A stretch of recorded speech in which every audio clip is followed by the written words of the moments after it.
This is a review of Joker, the best movie about living in a society. Memes aside, though, this is actually quite an interesting movie. I meme about it, but I also like when you actually watch the movie, it's almost like it's kind of, what is the word I'm looking for? It's like selling it short. That's not the exact word I'm looking for, but it's like selling it short to meme it. It's kind of disingenuous, I guess. That's not the word I'm looking for either, but we're just going to go with it. Yeah, I don't know. I don't know what the word I'm looking for is, but Joker is, because Joker is more, it's so much more than a meme movie. It really says something about society. I mean, I don't know. I don't know if I'd go that far to say it's, like, influential, but it is quite a chilling look. My hair's messy. It is quite a chilling look at what do you get when you cross a mentally... Okay, this is the spoiler line, but... No, it's a chilling look at, like, how someone who's already, like, a little bit... I mean, we all know the type. The weird sort of, as Joker describes himself in the movie, mentally ill loner. Just kind of, like, a little bit off, not quite on sync with everybody else in a conversation. There's a great scene where he's, minor spoiler, he's at a comedy routine, and he's, like, laughing and trying to learn from the routine, like, for his own comedy, but every time he laughs, it's, like, forced, and he laughs at all the wrong places. Like, everybody else laughs, and then he'll laugh a few seconds later at something that wasn't the punchline. That scene really is a clever exemplification of, like, the type of person he is. That sort of just, like, slightly off person where you're like, oh, well, they're nice.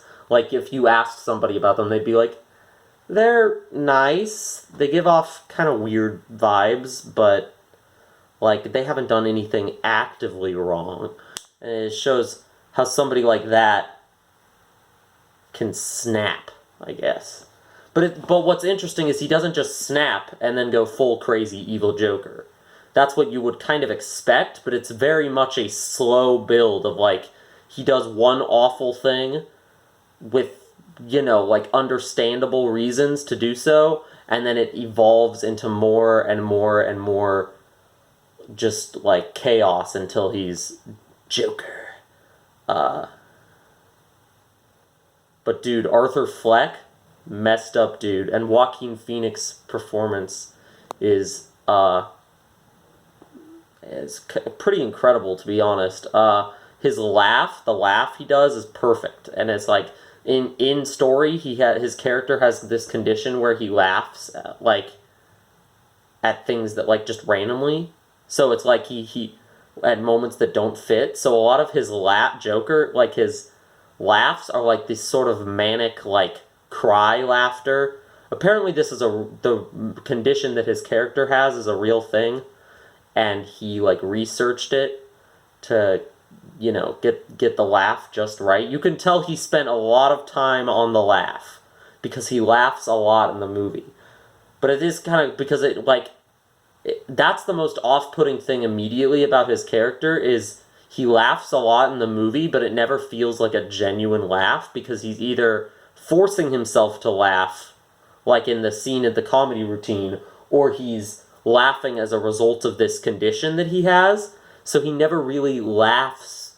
There's one part in the movie where he really laughs. It's spoiler, though, so I'm not going to go into it just yet. I made an Instagram post when I saw the movie, I think it was about a week ago now, just commenting on, like, brief thoughts. I've started to do this now because I'm so bad about, like, sitting down and recording a video of reviewing a movie. Like, I have to be in the right mood.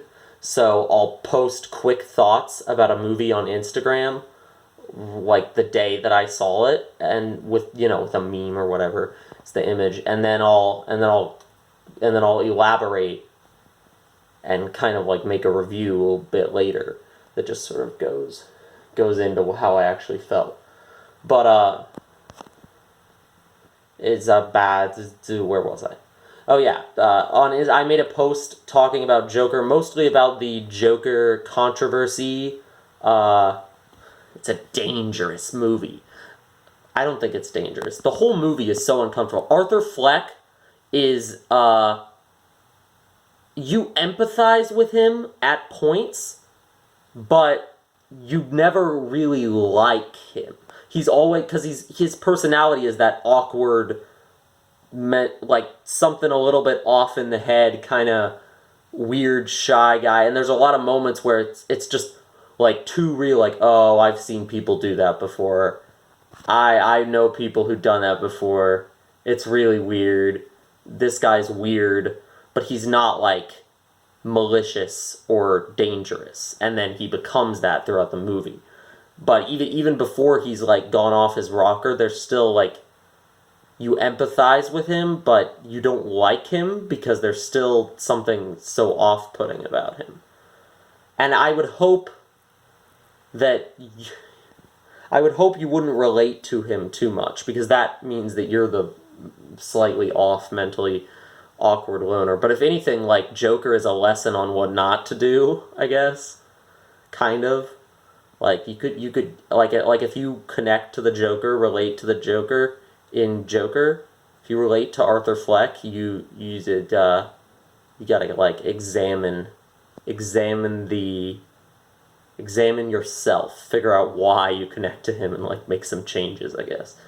And I don't think it's like people are like, oh no, it'll inspire mass shootings. I mean, I thought maybe it would, not the movie itself, but just the fact that the movie exists. But none happened. I mean, it's been out for like 2 weeks now. Nothing happened. We're fine. There actually hasn't been a mass shooting in a while. Let's not talk about that. Where was I? Oh yeah. So I wouldn't say it's dangerous at all. And I also don't think it's if you watch, it's not a filmmaker's responsibility to like spell out that Arthur Fleck is bad guy, Joker is bad guy, do not do what Joker does. Just like if somebody watches the movie and somehow completely misses the ridiculous amount of tension that pervades every scene and just idolizes Joker, then they're already fucked up in the head. Excuse my language, but it's like that, yeah, they're already fucked up in the head. It's like, it's not the filmmaker's responsibility to telegraph to them that Joker is bad. Like, that, the movie can speak for itself. So I kind of disagree with that argument on principle. Like, unless it's glorifying the character, I disagree with the argument on principle. And I don't think it ever quite gets to the glorifying of the character. I think the end of the movie's a little odd, but I don't know. I'll go into it in a little bit. But first is just want to finish what it's saying. The non-spoiler stuff. I just think it's a really, like, I mentioned tension. There literally is, like, every scene is, like, tense, like, just because of how uncomfortable he is.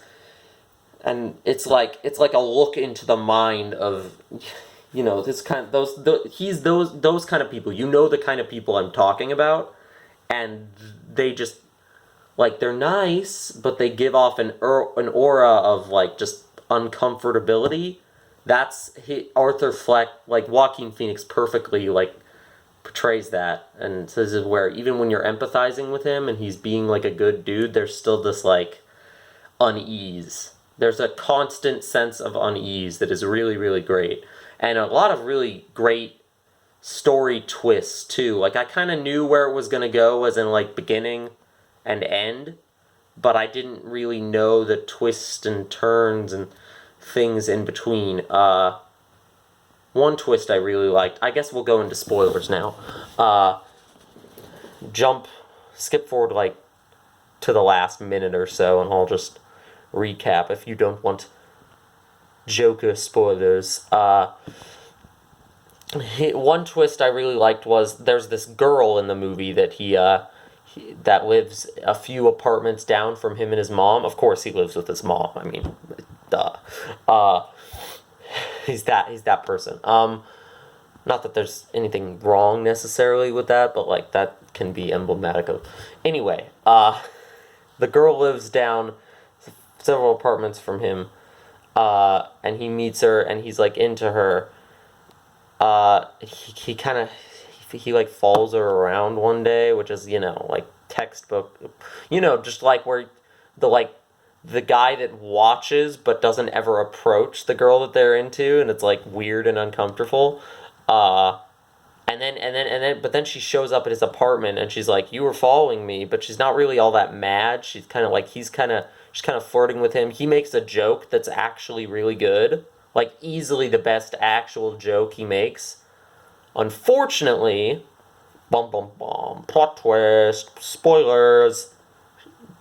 None of that interaction is real. Uh, he after a really he goes out on a date with her. She like gives him all this positive affirmation, and it's like, okay, cool, this is the one thing in his life that is improving right now. Let's see where she just lets him down. I was just assuming there was going to be a scene where he just does something or she says something or there's some sort of blow up that leads to her being like her ditching him, leaving him behind, and that would be like a kind of turning point. And there is a confrontation like that, but it's even more brutal than just her leaving him. It's he goes into her apartment, like just walks in when she's not there, and like sits on her couch because he's like, oh, and I'm like, oh, okay, so he's going to her for comfort or whatever, right? And then she comes into her apartment and she's like startled, freaked out that he's there. He's had a really bad day. That's what he says to her. But the first thing she says to him is like, "Your name is Arthur, right?" And then it's like, wait, no, no, no, no, no, no, no. And then it like flashbacks to all the scenes that he was with her, and it's like she wasn't there. Like he was just at his front door talking to no one. He went on the date with no one. Like they literally the only real interaction they ever had was their first interaction super early on in the movie in an elevator. And so it's like, oh, wow, okay, he's a lot more he's more crazy than we thought. And that's like from there is like any ounce of redeem, he just goes completely down the psychopath at that point. Uh, but I love those kind of twists where it's like what you thought was real was all just inside his head. I mean, it has to be done right. Like it's easy to do that wrong, but when it's done right, it can be like some of the most entertaining and like mind blowing kinds of twists because you're literally like it's changing your conceptions of what was going on in the movie. I'm apologizing now for this terrible lighting. I don't have a curtain rod on the window over there, so it is what it is. Anyway, so that was like I loved that bit, and there's a lot of like interesting things throughout the story. Like he kills a lot of people. The first people he kills is like you could call it self-defense. Like he's being beaten up and he has a gun and he just shoots them. But then he like the third dude runs away and he chases him, and so then it's not self-defense anymore. And then he starts killing more people, and there's this whole dark story, really dark storyline about his mother. This is a dark movie. This is not like, oh, take your kids to see the fun comic book Marvel movie. No, don't take your kids to see this movie. It is not like it's a dark film. Not even like Dark Knight, Batman trilogy dark, like psychological thriller dark. I mean, it's not really a comic book movie. It's just a movie that like happens to be like you could take all the DC references out of it and like change the character, like not have the character call himself Joker or whatever, and it would still like it'd be its own thing. A really good thing, I think. I don't know. I liked it a lot. It's not for everybody, and I'm not like going around gonna recommend it to everybody because it is so dark and it does feel like a little too real, like for this time period. Like it feels really current. And so if you're going to movies to get an escape from reality, this ain't it, buddy. This ain't it. But right, I was gonna talk about the end of the movie. The end of the movie. Where he goes onto the talk show and says, "What do you get when you cross a mentally ill loner?" This is pretty much the thesis statement of the movie. What do you get when you cross a mentally ill loner with a society that has failed him? That's also where he gets the closest to saying the "we live in a society" meme phrase. He pulls out the word society there, which of course is like, gonna get memed to hell and back. What do you get when you cross a mentally ill loner with a society that has abandoned him, I think is the phrasing he used. And then he says, "You get what you deserve," and he pulls out his gun and shoots the talk show. The talk show scene is intense because he goes in there planning to kill himself, and then it turns into, "I'm angry at the world, and everyone is awful, and then he kills the host of the show. I kind of thought he would just kill everybody, but he pretty much just kills the host of the show, and then everybody like flees in a panic. But yeah, and it's interesting because there's like this whole uprising in the town. There's a bunch like the murders he commits, the first ones start this sort of like uprising of people in like clown masks or whatever, inspired by the guy in the clown mask that killed the two people. And so it's like, it's not just him that's going crazy. It's like when a society is like in bad straits and people aren't thinking straight, that's where it's like kind of social commentary-ish, a little too real for our time period. But I don't think it ever, like, I don't think it goes as far as to, like, glorify him and say, like, yes, he's the leader of a revolution or anything like that. I mean, it's kind of weird. Like, I could see how you would interpret it as that because the movie ends, like, the end of the movie is, like, the rioters freeing Joker, Arthur Fleck from the prison car that he was in, and they're kind of, like, cheering for him, and so it's, like, it's his triumphant moment. Like, if you were to think from the character's perspective, he has won, he has climaxed, he has reached the happiness point he was seeking, and so he's essentially, like, achieved a happy ending. But I think they do a pretty good job of, like, displaying that happy ending is only for him and that everybody else is worse off. One thing I love that they do is they tie the rebellion going on in the city, the riots in the streets, to the death of Batman's parents, which I didn't realize they were. I didn't expect that. Basically, Thomas Wayne is a frequently appearing character throughout the movie. There's a subplot where Arthur Fleck thinks he's Thomas Wayne's son for reasons I'm not going to bother going into, but basically he calls out Thomas Wayne on the talk show. So some crazy rioter, like, as Thomas Wayne and his family are trying to, like, get home from the movie theater or whatever, they get cornered in an alley by a guy in a clown mask, and he kills Batman's parents. And so they do it really well. They show, like, as Joker's achieving his happy ending moment, they cut to, like, a shot of young Bruce Wayne just standing there with his two dead parents, like, on each side of him. And so it's like, I don't know, it's a chilling reminder. It's like, oh yeah, okay. This is how everybody else sees this event, and this is how Arthur sees the event. I feel like there was a point, this is like my one critique of the movie.